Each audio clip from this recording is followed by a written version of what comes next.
I'd like everyone to stand up, please. And I wanted to introduce Ken Ouimet.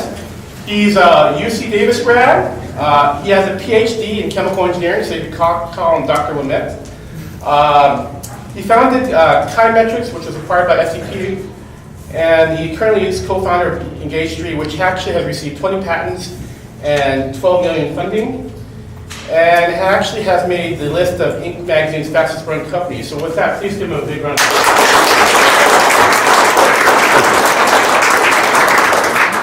Like a rock star. So, when I start these interviews, what I try to do is get the audience to know you. So, where are you from, and what did your parents do?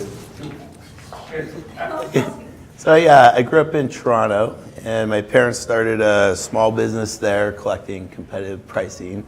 That's actually where I got my start for my business, yeah. Really? That's what they did? That's what your parents did for a living? Okay, and what did you, as a young kid, what did you aspire to be? I always wanted to be a scientist. Since I was 4 years old, I just had my sights there, and I was on that path until I was finishing my PhD. So I have to say, I was actually pretty impressed that you have a PhD in politics, chemical engineering. I'm an engineer, and the chemical engineering was like the toughest branch to be, as I recall, when I was an undergrad. So you got your PhD in 1995, and you started Chimetrics like 3 years later.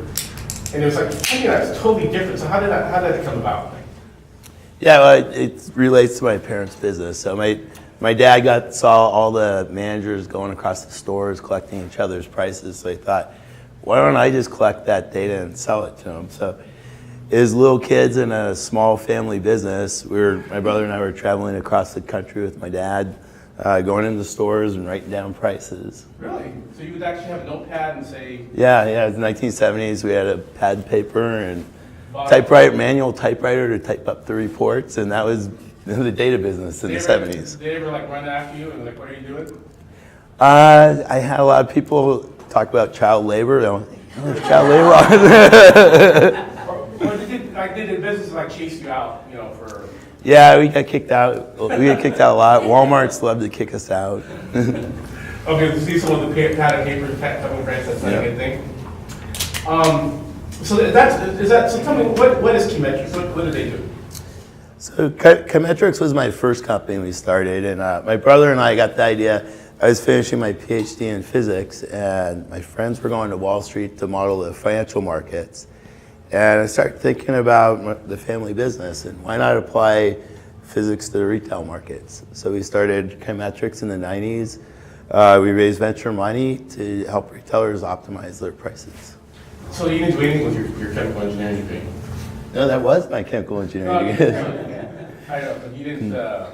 No, I didn't follow a classical path. You didn't you didn't work for an oil company. I think that's usually what they do. That is exactly where most of them go, yeah. So one of the things when I looked at Chimetrics, it seems a little esoteric. Only a few people might understand. Did you have a hard problem selling the concept of data? Yeah, that's a great question. So Chimetrics, I would describe it as a technology-driven company, not a market-driven company. So when we started it, we had a really big idea for what price optimization could do, and we knew that by being smarter on pricing. If you look at a retail organization, they typically survive on a 1% net profit margin. That's very narrow. So it's a really tough balancing act to get the pricing right. So I realized that's a perfect problem for data science and for machine learning. So we started at that in the 90s. At that time, there was rule-based pricing systems that they were looking at to automate the pricing for about 100,000, 20K a year for support. And we're trying to come in and say, no, you need something more sophisticated. You need price optimization, which they didn't understand, and it's going to cost them $1 million plus a year, a couple 100,000 a year to support. And they're like, no way. And any marketing person would tell us we're crazy. How did you get your first customer? How we got our first customer was we convinced them to do a pilot, and we did a number of pilots. So we wanted to prove it. So we do a focus and control test, and we'd show the value that we could create. And the first one, actually Rayleigh's was our first one we did a pilot with. But once it got up to the executives, they didn't want to go forward with it. And that's when we realized it was more than just the value. Like we were able to show that we could drive, it was consistently about 1% of sales. We could drive to the bottom line. So, if it's a regional retailer, it might be $4 billion a year, 1% of the sales would be $40 million a year, incremental profit. So this is one of the highest value point solutions. But just doing that, I thought, I was very naive, I thought once we showed that value, the CEO is going to go, okay, done, roll it out. That wasn't the case. And until we really brought it out of the black box, we gave the merchants a way that they could see it, they could interact, user interface, and get the rank and file to support it and not be fearful it was going to replace their jobs or they weren't going to understand it. That's what it took for it to really start kicking off. So you actually have that like a dashboard or something for them to see? Yeah, and they also for them to be able to override, see why did it change the price, be able to override the price, that they were in control, not a black box. So after your first, so Rayleigh's wasn't your really first successful customer? Which was No, I would say Buy.com was our first one. Okay. And that was actually a really important one for us. We were raising money, and you always, starting a company, you always have the chicken or egg problem. How do you get your customer? If you're not funny, how do you get funny? If you have a customer. So I was talking with a venture capitalist in the Bay Area. It's one of the larger ones. And he says to me, we go down there and we're bright-eyed, bushy-tailed, presenting our business. And about 10 minutes in, and these guys pride themselves on being really smart, he says, well, what about Buy.com? And I really didn't look at the internet retailers because they didn't do much revenue. And so I don't know, Buy.com. He says, they sell everything it costs. They make their revenue on advertising. Game over, guys. He goes, there's no more pricing. Bye. And we drove all the way to the Bay Area. We have a 10-minute meeting. He kicks us out. He's like, there's no more pricing. I mean, I was so pissed on that ride back. I'm like, what is he saying? And then I realized, if they're really doing that, they're losing a lot of money. So I called him back and said, can you introduce me to Buy.com? So he introduced me to Buy.com. That was our first customer. So what was what kind of success did you see at Buy.com as your first customer? We saw better success there than we did anywhere else. They didn't have a pricing department. So usually retailers have a pricing department and there's all these constraints they put on us. They didn't have a pricing department, so we had this is back in the 90s, we had it repricing every night, machine learning, and we saw 4% of sales to the bottom line. It's huge. So that was phenomenal. So that was like your first case study. Did after that first success, did it sort of snowball, or? Yeah, after that one, so we had actually a really interesting pricing thing with Buy.com. So I always wanted to charge 1% of the value we create. Said, I always want to put the money where my mouth is. We'll measure the value. I want 10% of it. Brick and mortar guys, as soon as we got this CFO, they're like, you're not getting a piece of our action, We'll do a license and that's it. The internet guys were more progressive, so they were entertaining that, but they said, well, we're going to cap it. $1 million, you go up to $1 million, then we're going to cap it. Within 3 months, we hit the $1 million cap, and we saw so much opportunity to make more money, but since we were capped, we took all of our resources and we put it on another account. So I learned a really important lesson about that. It's really important to align pricing, incentives, and the caps can kill it. Well, and that's interesting. So trying for your, I think it's interesting because people have a difficult pricing, retail products, but what was your final solution to pricing your own service? Yeah, so we would always lead with the value-based pricing. I saw that as a way at least to educate them. So it's, when you can provide the value that we were providing, I mean, at the extreme, take like these $100 billion retailers, right? 1% of sales, that would be $1 billion a year. 10% of that would be $100 million a year. they're not going to pay a small company $100 million a year. They don't want to. So that was our challenge, is how do we get our fair share of that through the pricing? So we would lead with the value-based pricing. They would never want to go for it, but at least that helped them understand the value. Then we would come back from there. Okay. So I guess you actually, before I go on to the question, you were talking about machine learning. So machine learning and AI is really hot, but you were doing that in the 90s. So tell me about their experience with machine learning and how did you go about that? Well, my first experience was we developed the algorithms and stuff like early 90s is when we were developing those. We didn't start raising money until later 90s. But when I was raising money, it was really funny because I was packaging it as AI, and I had one venture capitalist, nice guy, sat me aside and he goes, "Look, you really can't call it AI." He goes, "We lost a ton of money in the 80s on AI. You come in and say AI, nobody's going to want to talk to you." So then we changed it, and we didn't call it AI. We call it price optimization. But now AI has come back into fashion. I interviewed someone a year ago, and he says he only invests in AI. That was like a big thing. And he has a whole AI conference now. So, and actually now it's a lot easier because they have they hook it up with IBM Watson and Google and Amazon have these AI machines. So you get to a certain point, it seems like with key metrics, you actually got successful that you got acquired by SAP. How did that come about?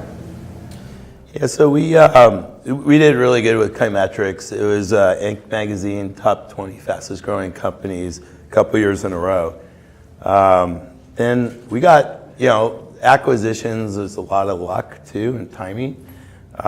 We got really lucky that SAP and Oracle were in a war over retail. So they both strategically were focused on retail.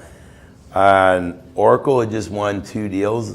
SAP lost them to Oracle, and we were the third one to come up. And SAP said, "We're not going to lose this one." So they were committed to win it, but they wanted to change the game, and they wanted to make it a first bid takes it. The highest bid on the first bid takes it. Usually it'd be successive, and Oracle always beat them. And then they found out that one of our investors was the first investor in Oracle, and Larry Ellison's mentor, Don Lucas. And his son was on our board who had the same name, and they kind of freaked out. So we had to take Don aside, and we had to, firewall Don off so he couldn't be part of it. SAP ended up outbidding Oracle, so we went with SAP. Can you say what the acquisition price was?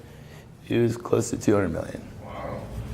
So, in retrospect, was that a good thing? Were you, some people I've talked to, they sold their business, they think they shouldn't. Did you feel that was a good time to leave? I did. So my intention was never to sell my business. I saw a huge opportunity. But raising money, typical thing you run into starting a company right out of school, I started right out of grad school, is the VC wants to see you have a CEO. So I hired a CEO, didn't have quite the culture I wanted. So it was an opportunity to sell the company, get some money, and restart and create the culture I wanted. Okay. And then it seems like you kind of had a comfortable life, because I think you were still with SAP, you had your acquisition. So what inspired you to start Engage3 a few years later? Yeah, good. So SAP was, that was the first time I worked for a large company. They made me their chief scientist. I had a really cool role there, and for once I had lots of resources. I could go anywhere I wanted around the world. I could organize, if I needed to know about an industry, I could organize an industry session in that country and be educated, and that was really fun. But it got really frustrating to keep having to resell my business plan over and over again, and it'd be approved, and then it would get blocked by some bureaucrat.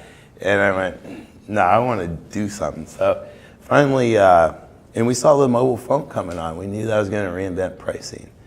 And we always had a vision to go one-to-one with pricing, and we knew that was 10x bigger than what we were doing. So we decided to start Engage3. All right, so actually, where does the name Engage3 come from? The name Engage, so when I was at SAP, my role was to take the demand signal from the retailer that we were collecting and bring it up the supply chain and connect it across the 28 industries that SAP's in. And create a demand-driven supply chain, which would be a lot more efficient than how we're pushing products at consumers now. You guys might not realize this, but there's $1 trillion a year spent in trade promotions. And so where is that? What do you mean by trade promotions? Yeah, so if you look at a manufacturer like Procter & Gamble, they'll have two big marketing funds. The consumer marketing goes direct to the consumer. That'd be like newspapers, magazines, TV commercials. That's typically 25%. The big one, 75%, is trade, and it goes through the retailer. So when you see the advertisements from Safeway in the newspaper, or Rayleigh's, and you see Tide $1 off, that's paid by Procter & Gamble. They pay it to Rayleigh's, and then Rayleigh's uses it to fund those offers. There's $1 trillion used globally, worldwide, to fund those. 67% of those fail to break even. It's a huge, huge problem in the industry. So when we started Engage3, I became aware of how big that problem was at SAP. And then I also was frustrated at how we were doing marketing, how we were just pushing things at consumers. Actually, before you go, what can you explain what Engage3 is? Yeah, that's what I'm leading up to. So it always starts with frustration. You gotta be frustrated at something. So I was frustrated at that, and I thought, why can't we do this better? And so what I started thinking about was, how can we help the consumer? Instead of trying to manipulate them, let's help them. Let's help them manage their shopping list. Let's help them find the products they're looking for with the attributes that they want. And let's help them get a better price by negotiating with the vendor. But let's also help the retailer understand what the consumer wants, because the retailers spend a lot of time guessing and wasting their money guessing wrong. And same with the manufacturer. So we can help that whole chain become more efficient. So the name Engage3 represents how we wanted to change the whole way we sell and market to the consumer. We wanted to engage the consumer, and we envisioned that we'd have digital assistants and the consumer would interact with these digital assistants. So let's give them the intelligence to manage that shopping list and to be able to know what you'll consider, what attributes you care about. Tune into that. And then optimize that path through the whole supply from the retailer to manufacturer. So it talks about, the name refers to engaging the consumer. They're not a passive person, we're gonna help them.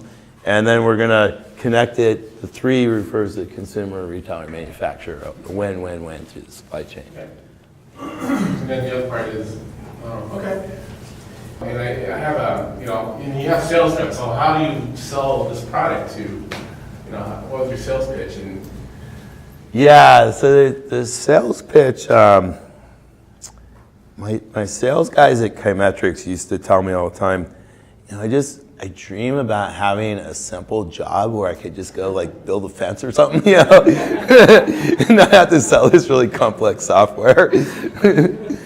The sales pitch, we always focus on the value proposition. We can drive 1% of sales to the bottom line. So for every $1 billion, we can make you 10 million. So that's a pretty exciting sales pitch. Then the other part of it is we just need really good pre-sales guys to give them confidence that we could do that. So you show the dashboard that you... Right, yeah, then we start showing them. How similar was Engage3 to Kaimetrics? It's a lot different. So, in terms of value proposition, yeah, it's about bottom line results. It's about better strategy managing prices. It's about machine learning to manage prices. That's the same. What's different is the first version of price optimization was very narrow. We just focused on this really narrow decision of that one pricing decision. And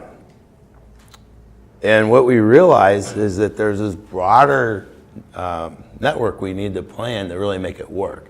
So the data that was coming in was crap. It was So that data is collected in the store, it's manually collected. It's 20-40% error rates. So 20-40% error rates, feeding it in this really expensive system, and it's garbage in, garbage out. So that needs to be managed. We saw the merchants weren't accepting it. It was for a pricing department, but the merchants are the ones with the power. So merchants would turn it off, or they wouldn't want to engage, so then they would turn it off. So we need to engage the merchants. So we're working really hard on making a solution that works for the merchants. And then this environment today, you got Amazon's got dynamic pricing. So where retailers, when I was helping with their pricing, is typically a monthly kind of cycle where they would reevaluate their prices. On Amazon, it's 15 seconds that price is old. So if you think about that time scale, from months to 15 seconds, retailers still aren't prepared for that. They don't know what's going to hit them. So that's changing. The other thing that's changing is there's a lot of private label products that become really big. And you got Aldi and Lidl. You guys even heard of them? So they're German retailers. They're huge. Aldi's $100 billion a year. And then they're competing with Lidl, which is also about $100 billion a year. Really aggressive discount retailers. Think like Trader Joe's. Say Aldi, the same company owns Aldi, owns Trader Joe's. So they're aggressively coming in the US. Within 3 years, they plan to take $67 billion in sales. That's huge. They're already taking price leadership from Walmart. Walmart didn't see it coming. And it's because they both have a lot of store brands. So Aldi's got 95% store brand, which means when you go into the store and you scan the product and enter the price, it doesn't match with Walmart's price, right? So Walmart couldn't see it coming. Now they see it now, and they're going to invest $6 billion to lower the prices to compete. So it sounds like what I see of retailers, it's like Amazon's a big scary boogeyman. It's kind of eating a lot of retailers' lunches. Actually, you've seen a lot of business. So is that sort of helping your business? That they're trying to be more competitive with Amazon? Oh, absolutely. The whole space is super competitive. We got these German aggressive discounters coming in. That's sending shockwaves to the industry. Amazon absolutely sending shockwaves through, and then they acquired Whole Foods. So that terrified people. Okay. And if you look at these distribution centers they're setting up, they're geared for drone delivery. That's going to really change the game. So, I think you effectively raised $12 million in VC. Tell me about the process. There's a lot of startups that are always trying to figure out how to fundraise. So, yeah, raising money is that's something people ask me all the time. So when Engage3 is a little different because Tim and I had a lot of money we put our own money in, but Kaimetrics is typical entrepreneur bootstrapping it. When we started Kaimetrics, I quit graduate school to start the company, so we had no money, no experience, no connections, right? We had a really big idea we're excited about, and it's that scary jumping in, right? When are you going to commit to that idea? And you're never going to have enough. I got a customer, I got a VC. Like at some point, you just got to make that jump. And so my brother was the first one to make the jump. I talked him into selling his business. He had a swimming pool and repair business here in Sacramento. He just merged with another company. He's growing it. He had the largest in the city.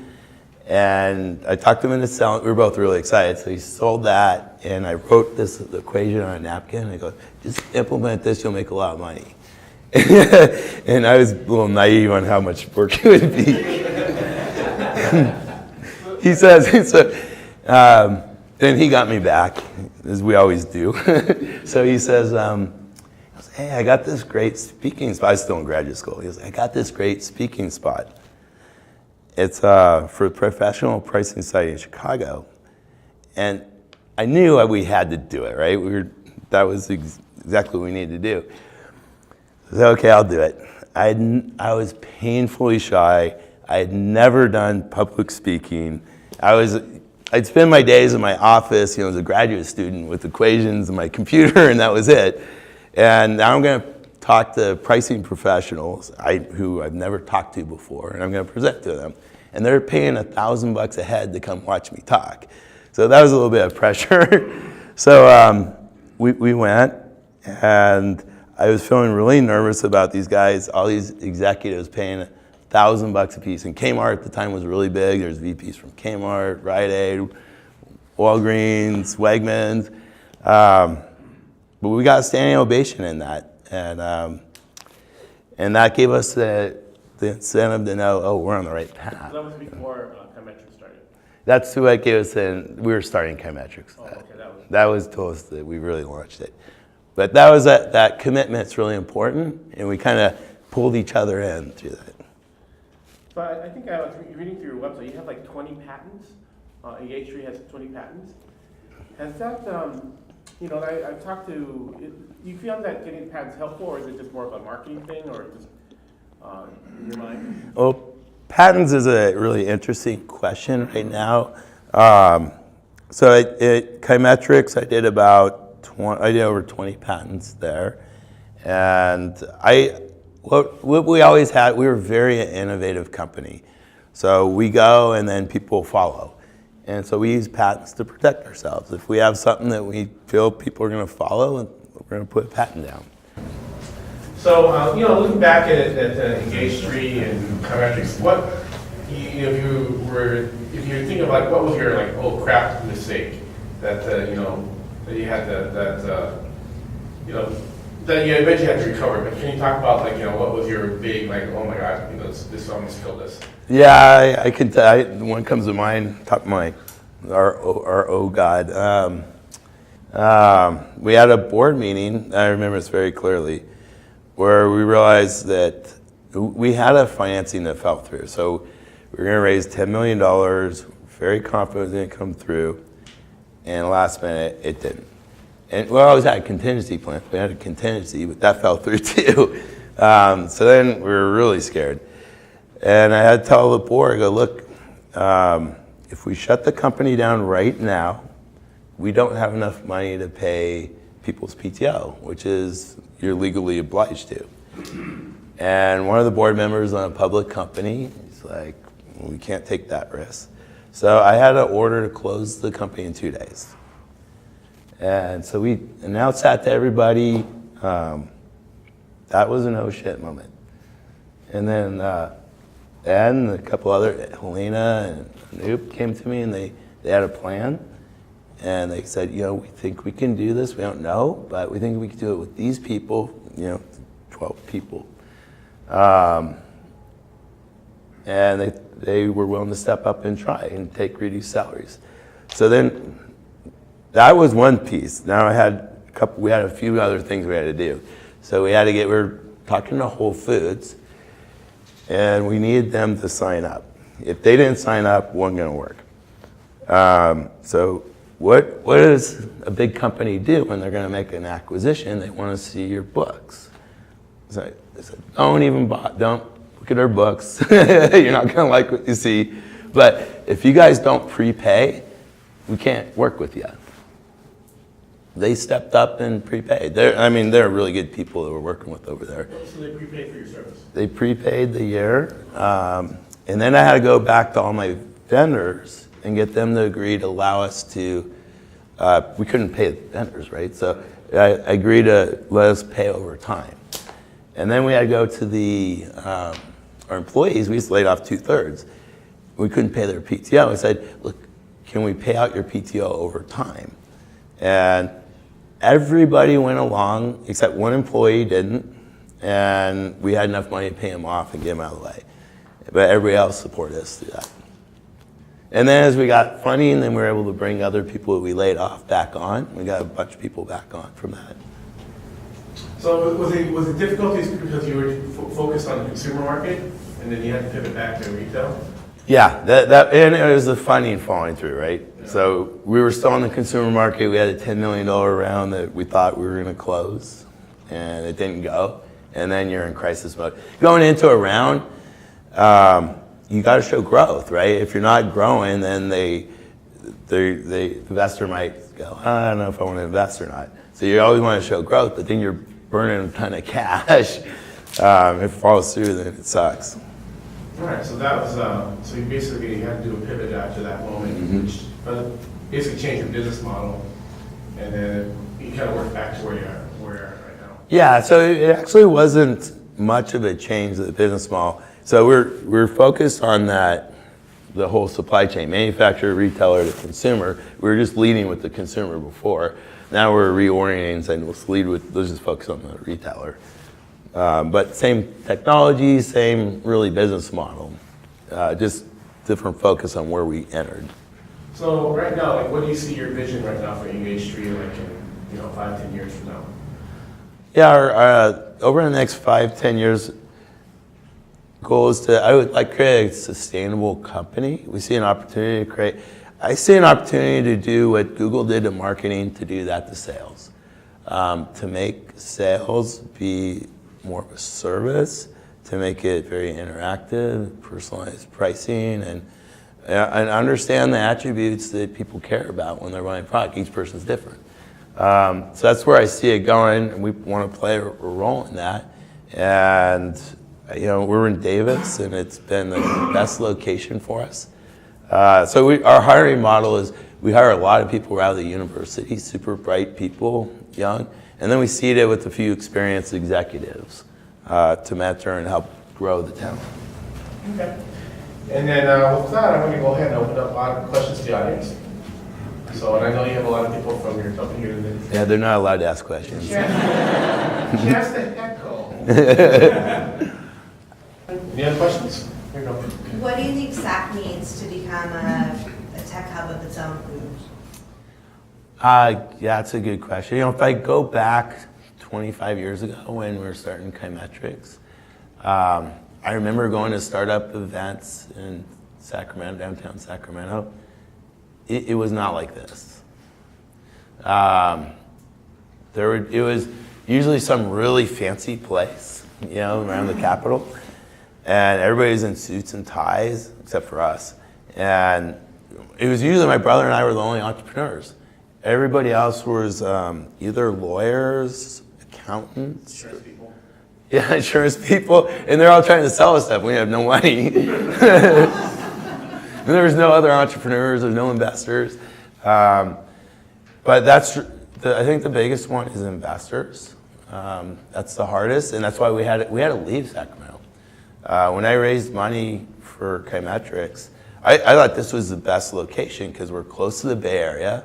Like we go there, drive there for board meetings, but we got the lower cost here, and we could still pull people from the Bay Area that don't want to commute, East Bay that don't want to commute into the city. But the venture capitalists has had this attitude like the IQ drops 100 points as soon as you get out of the Bay Area. Sorry. No, we'll finance you if you're in San Francisco or Scottsdale.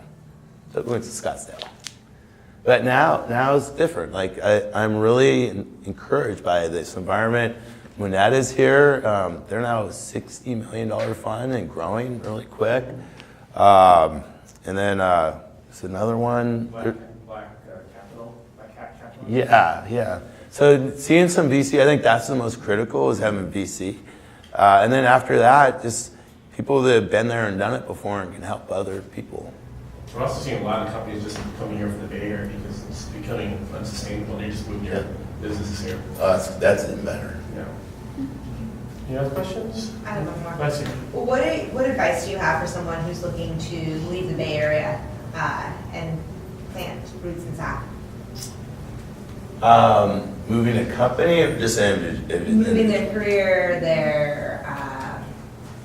moving their career. So for a tech exec that wants to come to SAC, what advice do you have?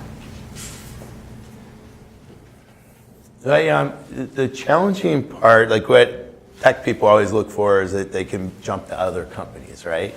So the options are going to be lower here. There's a lot of big companies and government, which isn't very fun.